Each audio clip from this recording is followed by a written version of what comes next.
202, if that's correct.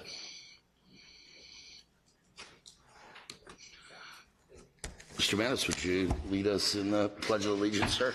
Would you all please rise and join us in pledging our allegiance to the greatest flag on God's green earth. Ready, begin.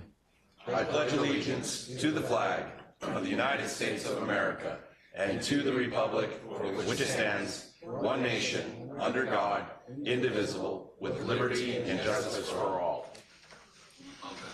Thank you, sir.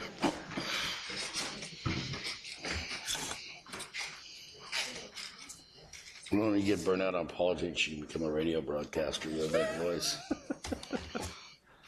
Someday, maybe. Okay, we need roll call, please.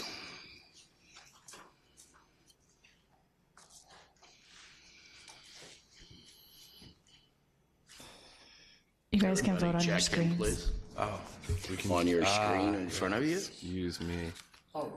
you'll see a gold star when it acknowledges you. We're here. Here we are.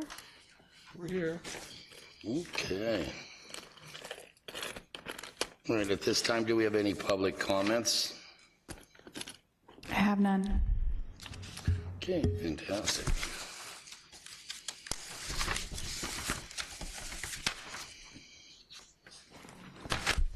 All right, so at this time, I'm looking for a motion to approve the May 17, 2018 Board of Directors meeting. Second. Please cast your votes. We have a motion and a second. Who moved? I'll move, just to get it over with. I wasn't at that meeting, because I was the one I called it. That's correct. Okay. You up? Okay. Yeah, queue up. Yes.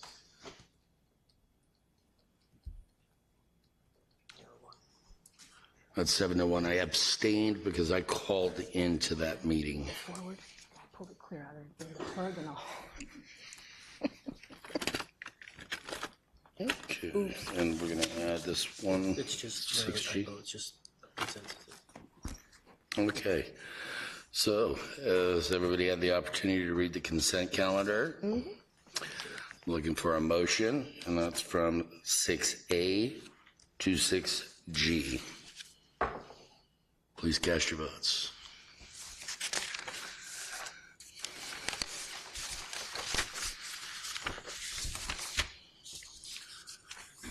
And it looks as if it passes 8-0, correct?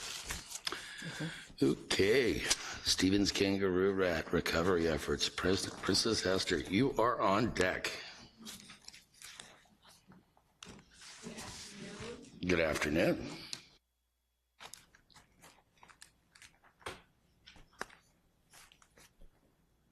Okay, there we are. Okay, good afternoon. Thanks again. Princess Hester with the RCHCA, and I need to go back, do item 7A, which is a status update on the Stevens Kangaroo Rat recovery efforts. And we've had a good summer. We continue to work with Fish and Wildlife to demonstrate recovery of Stevens Kangaroo Rat. We are on schedule with Fish and Wildlife for their proposed down rule, and Brian Shomo has been working with a name which is a blast from the past, and that is Betty Grizzle. She worked with us back in 2011 when we first made the proposal to downlist Stevens Kangaroo Rat.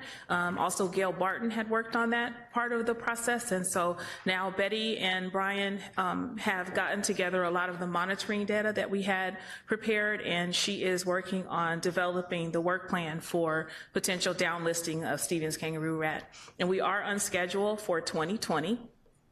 Also, they're using our collector app, which was developed by our CHCA staff in Esri, and that app is really beneficial in helping identify some of the areas that Stevens Kangaroo Rat exists. And we're continuing to work on supporting our range-wide monitoring protocol, and we'll provide updates as we continue to move forward. And I'd entertain any questions right now if you have any. Bring it back up to the dais for any questions. No, no questions here. We gotta have it in the queue. And so with this graph, I presented this at our last meeting, and I just wanted to kind of continue to show you our progress as we move forward. So on the left-hand side, it shows the RCHCA, and right now we're working to develop our habitat suitability model. If you recall, that's a project that we funded last fiscal year. And so the Fish and Wildlife Service has provided all of the data and the GIS maps for the contractor CBI, and they're working on developing that habitat suitability model. And so we'll move forward with the range-wide monitoring protocol once we receive it. And right now, U.S. Fish and Wildlife in the middle is working on their species status assessment. That's what Betty Grizzle is working on, and that's the project that Brian provided the monitoring data for. So there's still a few steps to take, but we are moving forward, and I just wanted to kind of show it to you on the graph so you can kind of see the steps that we have remaining and where we are in the process. Thank you, Princess. And that's on that. This is a receive and file. And that's a receive and file. Thank you so much. We're going to go to B, and I guess you can stay there, Princess. And I'll stay, and I'd like to provide item 7B, Princess Hester from the RCHCA, and this is a report on our educational and outreach efforts. So we had a great summer. This summer, we hosted students from the LEAF program, which is Leaders for Environmental Action for the Future.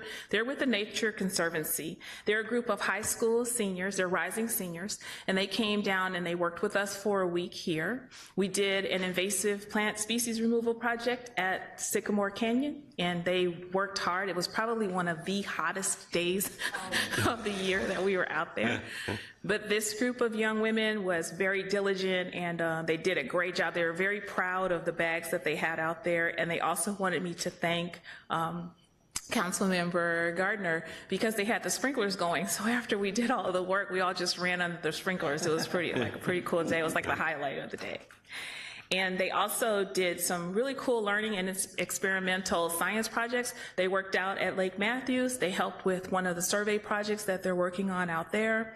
I also took them over to the California Department of Agriculture, where they learned about they're using a beetle to help eradicate the citrus fungus that's going around right now. So they had a very, very great week with us, and we enjoyed them working, and they totally enjoyed their time here as well. So I think we've created some environmental stewards for the future for sure.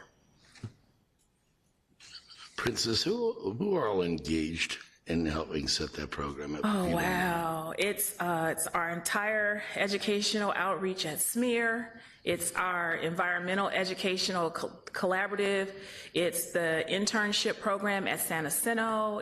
There are so many partners involved with that LEAF program, and basically they're here for a month during the summer, and we each get together and identify projects that they're going to work on. So for instance, they were down at San Diego Nature Conservancy for a few days. They worked out at one of the I think it's called Hidden Valley. It's the HOA down in Temecula. Oh, not Hidden Valley. Anyway, they worked at the HOA for a week, they worked at Santa Margarita for a week, and they came here for a week. So we coordinate this program every year, and every year we try to have a week's worth of activities for them to be able to participate in, and they're housed down at the Santa Rosa Plateau. And from our staff, from RCHCA and ARCOG, yourself and... And then those guys over there. Those guys come Yeah, so Brian, Harry, Daniel, it's a collaborative effort. We all work together. Brian, Harry, Daniel, thank you so much. A lot of great smiles on those faces in those photos, so keep up the great work. Thank you. Is it Meadowview? Meadowview, yeah, they did some restoration work at Meadowview. Yeah. Thank you. Okay, so that was receive and file, correct? It was. One more thing. Mr. Bishop. No, I just wanted to add a comment. If we haven't put notice out already, we will. We would love to have you as board members attend any of the events on the dates that are on the schedule. You can come and observe. You can come and say a few words to the kids. You can come and put your boots on and do some work and take some guided tours. But we would love to have you there, and so would the 1,000 or so children. Absolutely. I see Riverside is in the queue. Just very quickly for board members, if you've not been to one of the endangered species events, they are a lot of fun. You'll have a good time and get to spend some quality time with a bunch of neat kids and our neat staff. So it's a good thing. I encourage you to go when you can. I'm going to make sure to do it in Riverside again. That way we can have them pay for the water bills. Well, you know, Riverside is fortunate to have its own water source, and we don't have to pay what some other cities have to pay. Okay, everybody remember that on the board. We're bringing our slip and slides, right? And so I'll be sending out calendar events, evites for you so that you can join us. We're 2 days at Lake Skinner. Next week is September 26th and 27th. And we'll be hosting a new school, actually, from the city of Menifee.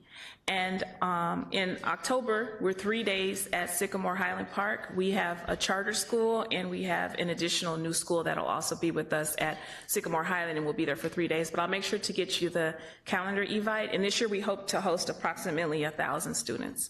So it should be a great big event. Thank you, Paris. I see you're in the queue. I was going to ask you, please send us the info, and you beat us to it.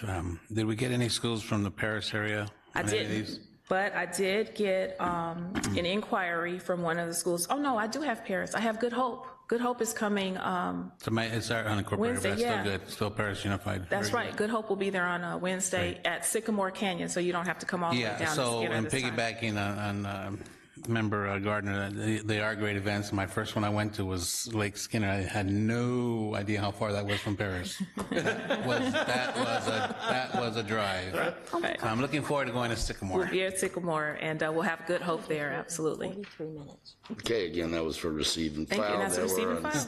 IMC. Brian, you're on deck.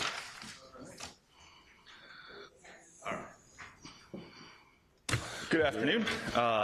The item before you today is a little different than I normally give a talk, but I think it's something well worth exploring. And it's basically the examination of a potential restoration and financial opportunities of small-scale solar projects on the RCHC-owned surplus lands, and this is outside the reserves. Important thing to remember, the purpose of this is to examine the feasibility of installing small-scale solar projects on RCHCA-owned surplus lands again. Again, these aren't lands, and we'll go through this a little bit in the presentation, but these aren't lands that are required by the RCHCA for SKR occupation or for our permit.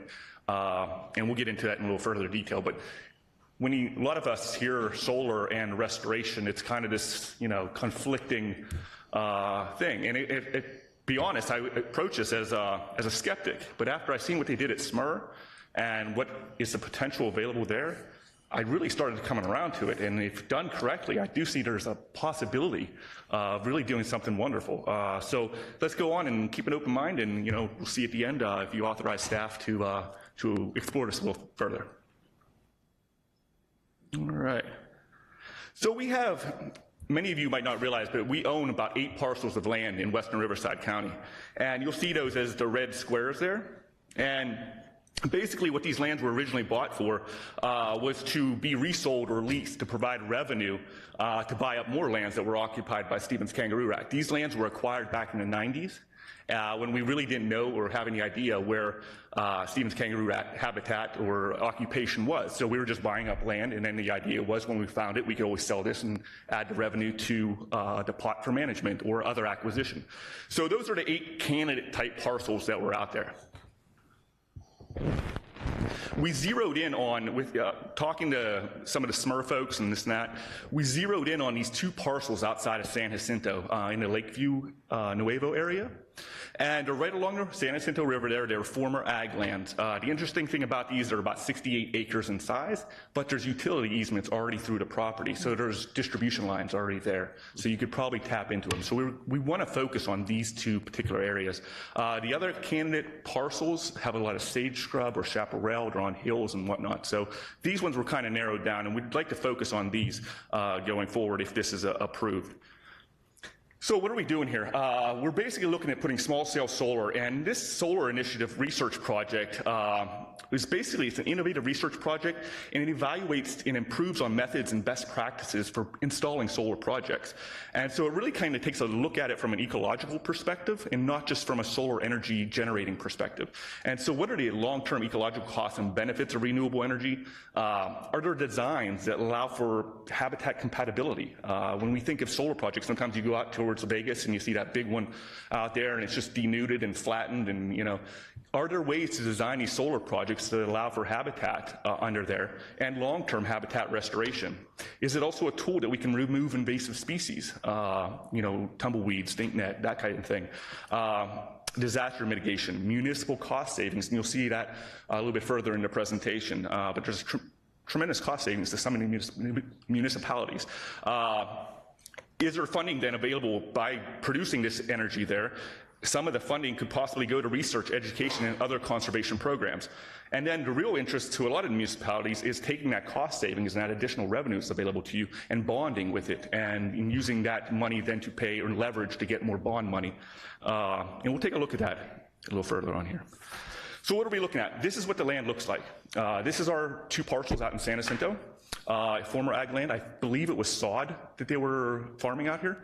And so there are sod fields all around it, grass, sod that you put in your yard. And so again, approximately 68 acres. Again, this land is surplus land. The RCHCA doesn't require its ownership to satisfy the SKRHCP. However, it is currently described for conservation under the MSHCP. And so that's one aspect that may benefit from restoration. And so when we had an opportunity to look at this, and we were approached by some solar developers, again, we were skeptical. And then we had an opportunity to go down and look at SMER, the Santa Margarita Ecological Reserve, just south of Temecula. And again, we would approach this with a skeptical mind. But we wanted to see, as another reserve, a very well-run reserve, if they were able to do it, how did they do this? And they approached it as a research project. And so what you'll see here, particularly on the next slide where there's a video, I want you to pay attention to see how the spacing is a little different. It also contours with the land. There's no solid concrete pillars in there that will be forever in the dirt. They put the posts that hold the solar arrays up, just pound it straight into the ground, and they can pull those up at the end of the lease. So pay attention when they do a flyover. Just look at how it contours with the land. The repairing and drainages are all intact. The sage scrub and the cactuses are still underneath it. They're hydroseeding underneath it to restore the habitat. It's a really well-designed project, and if we could potentially do something similar, there may be benefits to us and the region as well. And so this one is pretty small scale. It generates about 3 megawatts DC. That's about 5 million kilowatt hours AC, and it's on a 15-acre site. And this site formerly was a eucalyptus grove.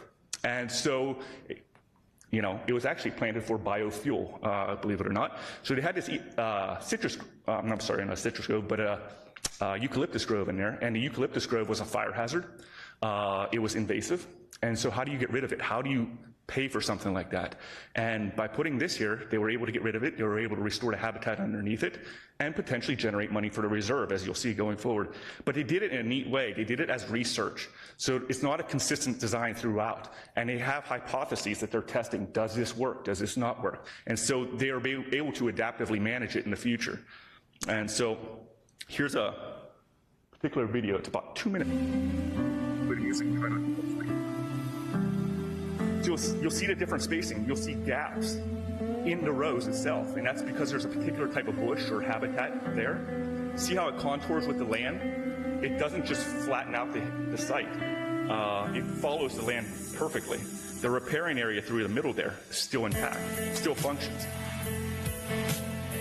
The spacing is a test. You need wide spacing if it's hydroseeded underneath. You need wide spacing for the rain in the light to grow those native vegetation. Or can you put it closer together and still get the same results, but have more energy production?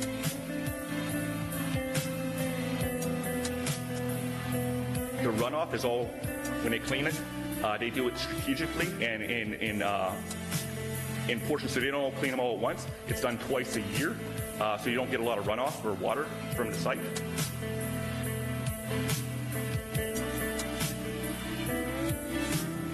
And all of these will be pulled out at the end of the 25 or 30-year lease.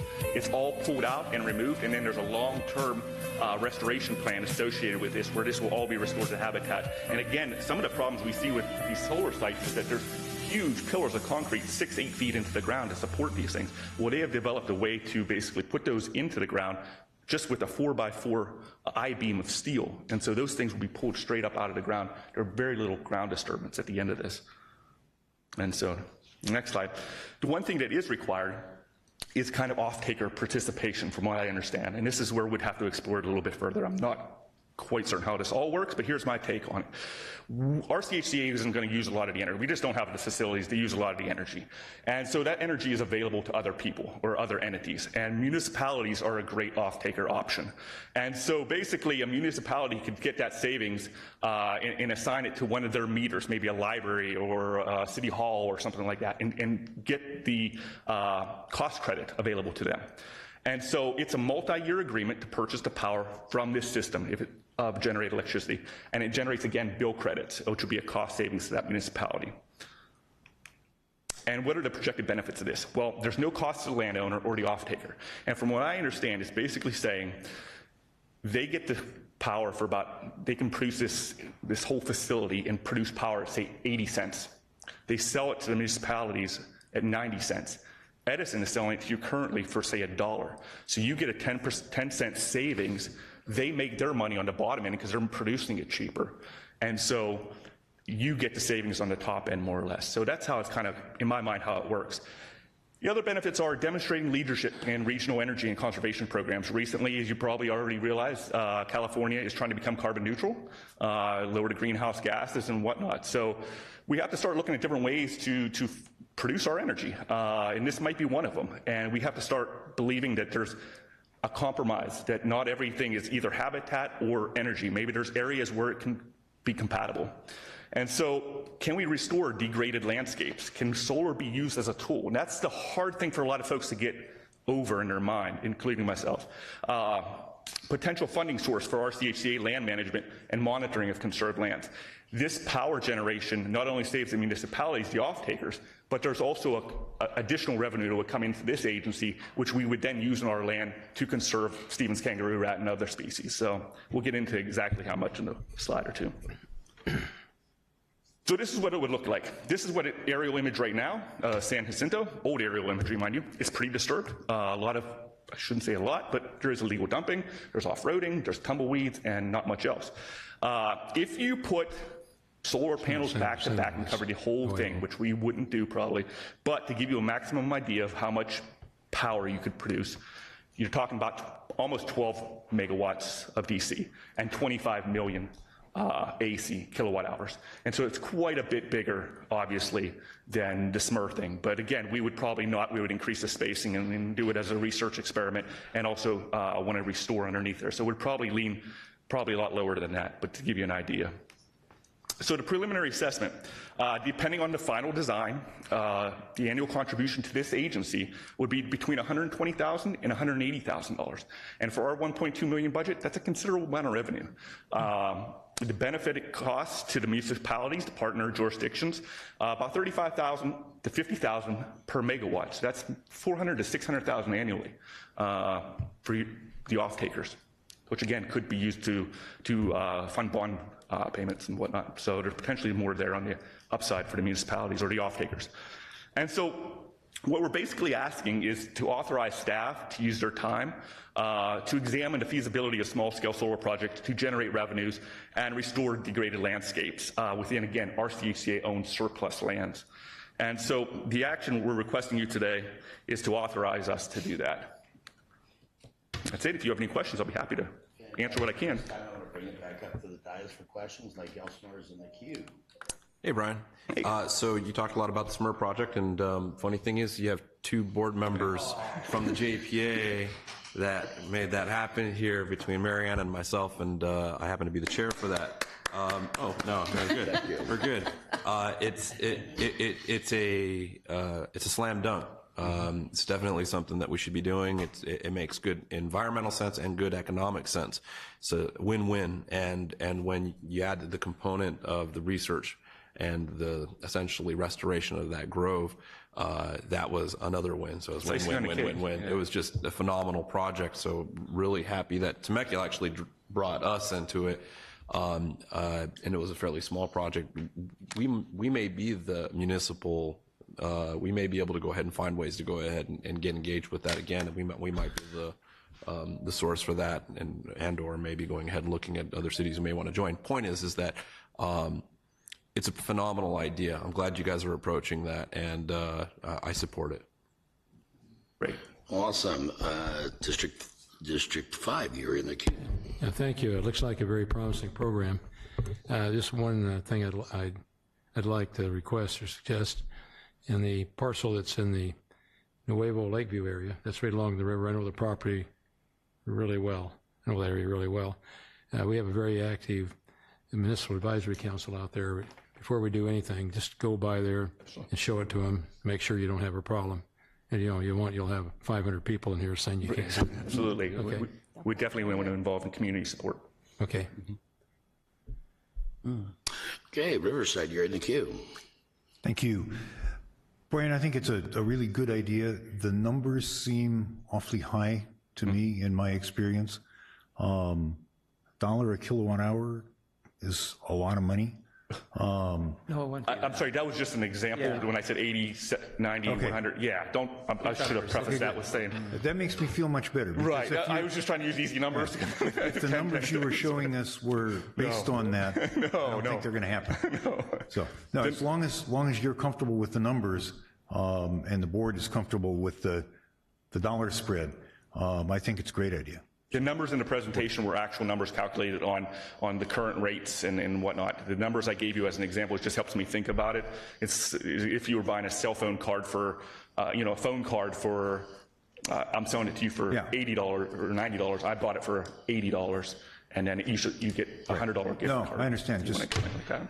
Probably a better way to do I it. help operate a utility, and if we were spending that kind of money, Yeah. we'd be gone. Okay, fantastic. Moreno Valley, you're in the queue. Yeah, Brian, Yes, sir.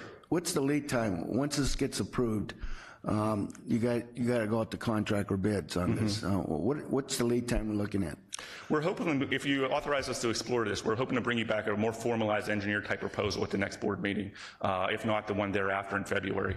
At that point, if you authorize us to move forward with it and we go out to RFP, if we're actually required to go out to RFP, there is some legislation, it's my understanding, that for these kind of small-scale solar projects, you may not have to, a JPA or a government agency may not have to go out to RFP. So if there's a contractor that potentially has expertise in this matter, who has done it before, we may be able to, we're looking into that now with legal counsel. And so the idea, hopefully, would be built within a short amount of time. I believe the SMER project after all the approvals and everything got authorized, within probably about a year, I think the SMER was built. It went pretty quickly after the engineering and stuff. And since we'd be the second kind of entity to do this, that was kind of really the test base. Hopefully it would go a lot smoother. So I'm just off the cuff, probably 1 year after. And this is pretty much new to us, right? I mean, we haven't had a project like this. We've never done a project like this. No. There could be delays in it, but still. And the advantage we have is that San Diego State has already done this. Oh, okay. And so we have, friends and we could lean on to guide us through this more or less. So we wouldn't have to, that's what the engineering and everything was really difficult out there from my understanding, talking to them. And there was a lot of delays and whatnot. But now that it's all kind of been figured out, it should go much smoother. The real thing is just the pre-planning, the engineering and this and that. Once that's approved, the construction can actually go relatively quickly, particularly in our area where it's all flat. That land is flat as a pancake. And so there's not a whole lot of up and down. So. Okay. Hey, Temecula, you're in the queue. Thank you, Mr. Chairman. Brian, because we're marrying the new configuration or the way that solar project was engineered with the conservation side, I bet you there's going to be grant opportunities available to us by tying the two together. I think we could probably, again, stand out as a model project. I think it could definitely, if it's done correctly, I think there's a huge upside potential for that, education, grants. It could be a model for a lot of areas that would be leading on. So. Yes, and all the environmental groups love that configuration where you don't have the concrete. And correct me if I'm wrong, and you may know it, but I believe the Sierra Club actually wrote a letter of recommendation to the SMER folks to do this project down there. So. This is something that when you hear about solar and they're taking pristine desert habitat and environmental groups don't like it, everybody agrees that we should do this on ag land. This is disturbed. Whether it fits in the community, that's another thing. We have to make sure of that. But then to get the added benefit of maybe restoring this, that's where the real twist comes in. Using solar as a tool. And that's what a lot of folks, when you first talk to them, you have to open your mind up, really kind of expand it to realize, hey, maybe that is a possibility. So there's a lot of different things we can do with it, but the research aspect really helps. And if you're into research, I mean, I'm kind of into research, so forgive me, but you can't have a sample of one. You can't do statistics on one. So if SMER has one and we have another, now you at least have a sample size of 2. And you can do, you can really make some judgments at that point. Well, I'll just add to this, because there's so much research going on at SMER, and in fact, at one time they streamed more data out of that area than any place west of the Mississippi. Wow. But they are still, because of this project, they're using the opportunity to measure movements of insects, how it affects wind, everything, humidity and all that. So they're taking advantage of that for we were research. out there. It was pretty impressive. They actually had hummingbirds nesting under these things. Yes. And I mean, it was pretty, things were moving in rather quickly because there wasn't a huge wide-scale disturbance. Well, and there's shade now. There's shade and there's habitat still there, and there wasn't a whole lot of disturbance. So after the meeting, you can tell me how we can get rid of the ants that keep coming running around. Okay, we're going to go ahead and move to Corona, please. Yes, just to clarify now, we're talking about just a land lease. We're not going to be in any way responsible for the panels. Your land lease is correct. Yeah, and we're not going to be paid by the electrical rates, but just by the fixed land price. That's what I totaled out, about $6 million for the duration of the lease predicated on. Yeah, and a portion of the money generated, the revenue generated. Right, okay. All right. Seeing no other questions. Paris, you're back. Since everybody talked, I got to say something. I concur with what all my colleagues said, but no, really, it was a good presentation, and I just went solar in my own home, and this is the way to go, so thank you for your presentation. No problem. So this is a no-brainer. If we can make $120,000 to $180,000 a year over a 30-year duration, help protect the environment, help spearhead the future and be innovative, this is just not a problem. I'm looking for a motion if there's not any other question. I got a move to approve. I got a second. All in favor, cast your votes, please.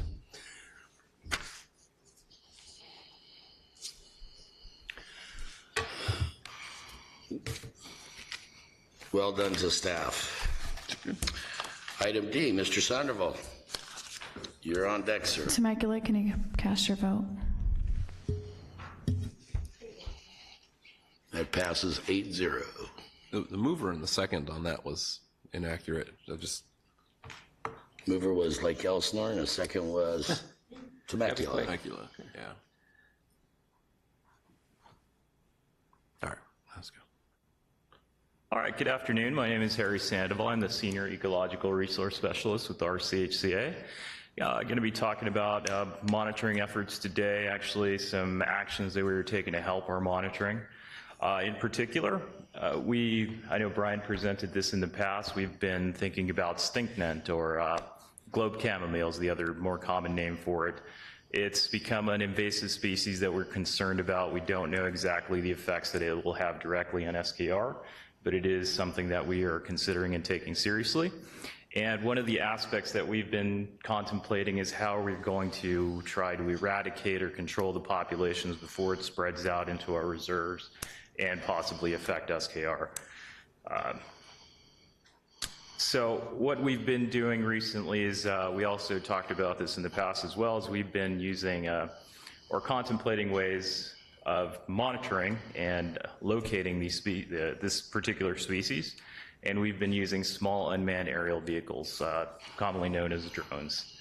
And so here's just an example of an image that we take with the drone in the background there. Sure, and here's the actual drone itself. We'll get into a little bit further detail into it later, but it is essentially a consumer hobby-grade airplane that we are converting into a scientific tool. It's we'll go into the reasons why we chose this specific design, but it is very sturdy, it is very cost-effective, and we feel that we could replicate this and get it to other land managers to be able to conduct their surveys more efficiently. So some of the problems there, some of the questions that we had is how do we identify stinknet and treat it before it goes to seed, because that is key. If we can control a species before it goes through its complete life cycle and puts its seeds down, we could essentially really contain the population. The other thing we asked ourselves is how do we conduct vegetation surveys over thousands of acres that we have interest in a short amount of time, because we have to do this all within the plant's life cycle.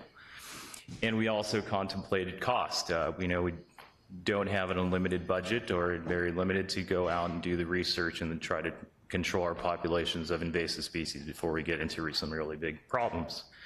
So we came up with 3 solutions that are viable and that are being used by other land managers and by other agencies across the country.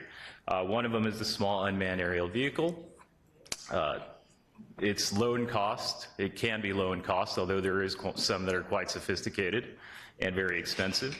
It is currently being employed in the agricultural industry very efficiently for monitoring crop yield and crop health. And it has the bonus that it can operate autonomously if you have FAA approval. And we do have, actually I do have a pilot certification, so I am allowed to fly this thing pretty much in a lot of different airspaces around the county. We also looked into satellite imagery. Satellite imagery is getting really good these days. The definition of the images are extremely good. You could read license plates just about with them. They are not good enough, though, to do what we want to do. We still want to be able to pick out a single plant within the native vegetation that we have in Riverside County, so it's still not quite there. It is expensive, and the timing within the timing from the point where you get different images is variable. So we want to be able to do this on a regular basis and be able to do it multiple times throughout the year in case we have a regeneration of a certain species. The last option that we had was ground surveys. Ground surveys would require a very large temporary workforce of biologists with a lot of experience or a lot of training to be able to identify certain species in a really vast amount of area. So that would obviously be our most expensive option. So after multiple iterations of our airplane, in fact, the last one that we saw on the last slide was the first airplane that we started using for this. We found it inefficient, and we said, why reinvent the wheel? The U.S. Air Force has already kind of done that for us, and they have decided that the best option for flying long distances, carrying large amounts of cargo, and using the least amount of fuel is a flying wing, a Delta design. And if you can see from the slides here, the image on the very right is actually our very first airplane. It took quite a beating. You could see a stick poking out through the middle of it. We just pulled that out, rearranged the battery, and threw it back into the air. So it's quite resistant. It's made of foam and has fiberglass reinforcements. It could fly. Which stick was that, Brian? So this particular airplane that we have here has a flight time of about 1.5 hours, and that still has some reserve energy in case we get into some trouble and need to circle around before we try to land the thing. It has a radio range of 40 miles, so we could sit in our truck and control this 40 miles away. We get a live video stream, so we see what it's doing at all times. We also have a computer next to us, so we could track it at all times as well. It has a cruising speed of 28 miles per hour, and it can go up to 65 miles per hour. Has a programmable autopilot. Essentially, it's Google Earth. We lay out a pattern on Google Earth, and it will follow that and do whatever we tell it to at whatever point we want it to. It also has the ability to communicate with traditional aircraft that are in the sky, so that it tells them, it warns them, hey, I'm flying around here. This is my altitude, this is how fast I'm going, and this is the direction I'm going in. It also identifies me as the pilot, so if we ever get in any trouble, they know where to come find me. It carries a 12 megapixel RGB camera, which is just a standard visible light camera. It captures images at a predetermined interval that we program into the autopilot. And it covers, each image that it covers at about 250 feet of elevation is about 2 acres. It uses redundant GPS receivers to navigate and also tag its images. And like I said, I do have to have a airman certification to fly this. So I'm going to show you some examples of the images that we first captured here. These were 250 feet above ground level at 30 miles per hour. The entire flight took 62 seconds, and we covered 18.6 acres of ground. So in theory, we could essentially now survey approximately 1,000 acres an hour, which for a biologist to do 1,000 acres an hour, or just 1,000 acres of survey, would be well over a year of work. These are just more examples. This is around the Lake Matthews Reserve that we were flying around in an area that we know we have stink net in a particular species, or that particular species. So once the airplane gathers all these images, it gathers hundreds of images at a time. We then put that into a program which puts together a mosaic image, as the one we're seeing here. It all stitches these images together, and this is not a really great image because you could see in the very left corner of the new images, the brighter images, you could see our two trucks there. We could actually zoom in and we could tell what's in that bed of the truck with these images that this vehicle has taken here. It does get a little boring when it's up there doing its own thing. Once we process the images, you can see the original image on the left, and this is getting back into the identifying certain species. So in this case, we were looking for stinknet, or the globe chamomile. We applied a filter and analyzed the colors, and you could see the resulting image on the right. The brighter orange spots within this image, the image with the filter, is actually the species that we were looking for. So we can now, you see the rusty color vegetation in the background is all native buckwheat, and we could almost, when we zoom in, we could almost zoom in and find individual stinknet species. So that is going to be a great help for us. We can now take these images or the data, make shape files out of them, put them back into our collector application, and our technicians could carry this on their smartphone and they know exactly where to go treat something. That is where we're up to now. Our future goals are to determine what filters will even make those specific plants shine even brighter on our maps so that we could process even more images, because right now we're hampered by the data, the amount of data. Our computer takes a long time to process these images, so we have to do a lot of that manually. So if we find a better filter, we're hoping to make this process even quicker. In the future, we've been working with the Army Corps of Engineers and other agencies to try and perfect a system of infrared and visible light sensors together so that the plane will be even more automated and be able to identify these things even quicker and easier than we can. We'd like to use a handheld spectrometer to ground truth all this so that we know that we're exactly finding the correct plant by using a spectral signature. And we also wish to incorporate more sophisticated equipment to have the plane take off and land by itself, because it does get a little dicey when you have to control it on your own. It's not completely autonomous at this point. And just a little bit better filters to reduce the image distortion as well. And that is it for what we've been doing for UAV mapping.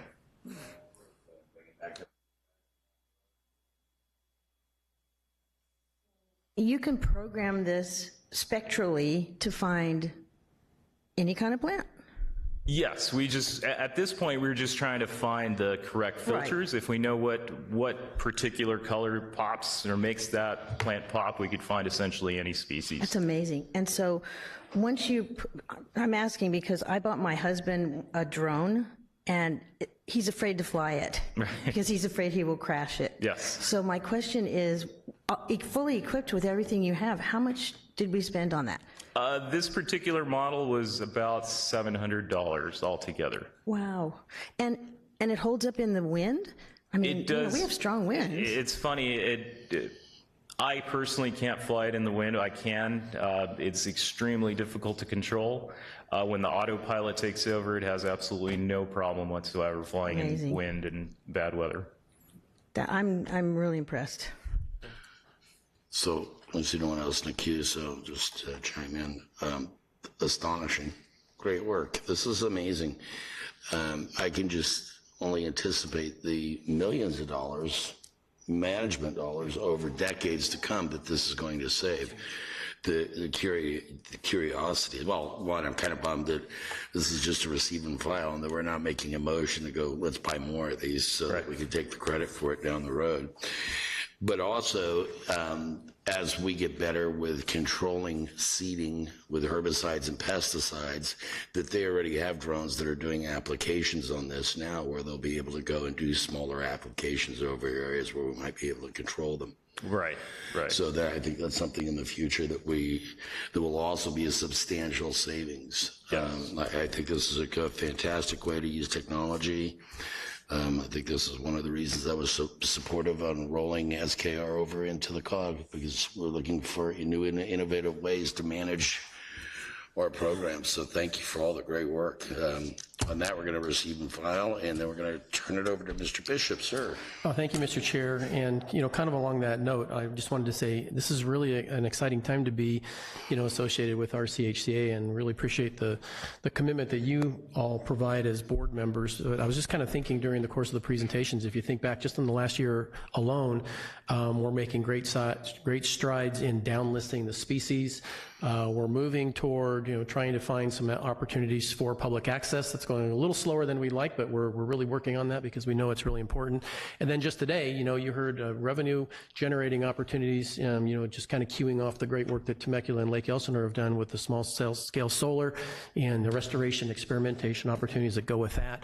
And then, Harry's presentation on, just the immense cost savings and increased accuracy of, working and tracking and then eliminating some of these invasive species. So what kind of comes from that is when you're successful with something, people notice. And I wanted to let you know that I think you're all familiar with the Santa Rosa Plateau Reserve, the 10,000 acre reserve. It's probably the premier reserve in western Riverside County. And for years, it's been managed by the Nature Conservancy. And we found out recently that the director of that reserve, Carol Bell, recently announced her retirement.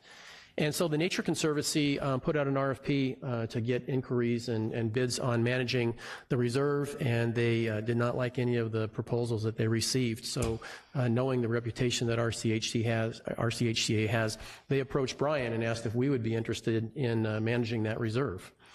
So we went ahead and put together a proposal. We submitted it to them. We're not quite really sure where it's going to go, but we think from all indications that that might be very favorable. And it's just another, it's another small revenue generating opportunity for us, but it also kind of adds to the queue of excellence that Brian and Harry and Princess have brought to RCHCA with regard to land management. So we'll kind of see where that goes, and hopefully we'll be able to bring a contract back to you that will show some additional cost savings and expanding the scope. So we're really excited about that. It is. Yeah. Awesome. Yeah. That concludes my report, Mr. Chair. So I wanted to take the opportunity to, Princess, I remember when this first started out, it was drinking from a fire hose, everything going, and there was that learning curve. You far surpassed all of my expectations. You've really done a good job on grabbing a hold of this and moving this forward, all of you. So on that note, do we have any general announcements or anything that you'd like to add to a future agenda?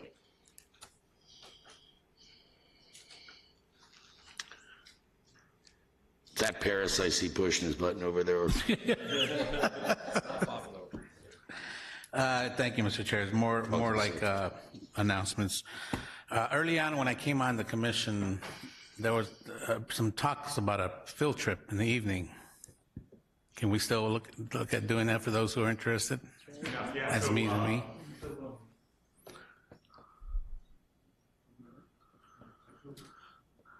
I can give you the exact dates, but our next trip will be out at the Torero Reserve, which is at the Banning Pass. It's just outside of Belmont. So we have these field trips throughout the year then. We have a trapping session that you're more than welcome to come to if you Great. want to see it tonight. Just send me the info. Absolutely. And Thanks. it's probably the last week of October. Yeah. And the second item is just to let those in our attendance here know, and then a dais for your grandkids and kids and whoever. Our Orange Empire Railway Museum is hosting a Pumpkin Patch Express starting the second weekend of November, or October, 13th.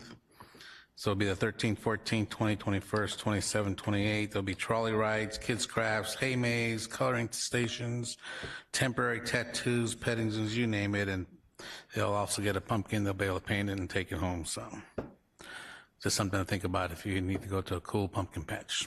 Thank you, Mr. Chair. Thank you, sir. And I might remind you, if you go with Brian and them, they might make you ride in a species cage in the back of the truck because they don't have a bus. So, Temecula, is that you in the queue again? It's me. As long as we're looking at revenue streams, I think we should build the aerial vehicles, customize them, and sell them to other agencies. That's not a half bad idea. Would you be the marketing executive for that?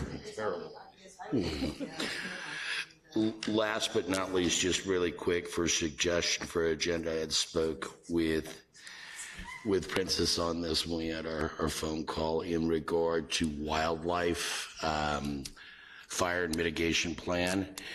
I'm going to be meeting as chair with some of the other agencies, with Matt Ron, and looking at, there's peripheral funding that's available out there for land that the different agencies own and that we protect, and we're going to see what we can do to bring some of that money back for our scrub backs, our fire breaks, and the other things that we need to where we're close to residential areas, and to help bring some funding for an annual program that we can, all the agencies can use together in conjunction with each other. So we're going to be trying to set up this meeting over the next month or so, and it may be that'll be after the first of the year until Mr. Ron and I can set and complete it, but he's also in charge of the wildfire program for Cal State San Marcos.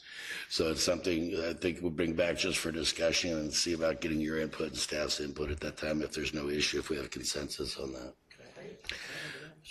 Certainly. If I could add to that, yeah, that was a topic that we discussed at our last WRCOG city managers meeting, was this notion of urban wildland wildfire interface. And we WRCOG, we received a grant from Caltrans, pretty significant grant to do climate resilience planning. So regardless of whether or not you believe in that kind of stuff, we got a grant to do that. And one of the aspects is wildland urban interface. And so we have some funding to look into that.